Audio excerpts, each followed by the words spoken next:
ও আমার একটা হৃৎপিণ্ড, সেটাই আল্লাহ নিয়ে গেছে। পরশুদিন বলছে, বাবা আমার একটা বরখা কিনে দাও। আমার স্যান্ডেলটা দেখেন 3 বছর পুরাতন ছেঁড়া, কিন্তু আমি আমার স্যান্ডেলটা পাল্টাই না, সেলাই করে নেই, কিন্তু আমার বাচ্চাদেরকে আমি কষ্ট পেতে দেই না। শুধু একবার বলছে, বাবা লেচে খাবো। আমার মেয়ের মোবাইলে আমার নাম হলো 500 ছবি আছে।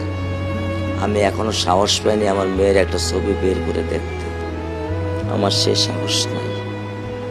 আমি সে সাহস হারাই ফেলছি, কারণ ও আমার ছিল হৃৎপিণ্ড। ওর জীবনে এমন কোনো চাওয়া নাই যেটা আমি পূরণ করি নাই। পরশুদিন বলছে, বাবা আমার একটা বরখা কিনে দাও। আমার চাচতো ভাই বললো, ভাই ইসলামপুর থেকে 300-400 টাকা পাওয়া যায়।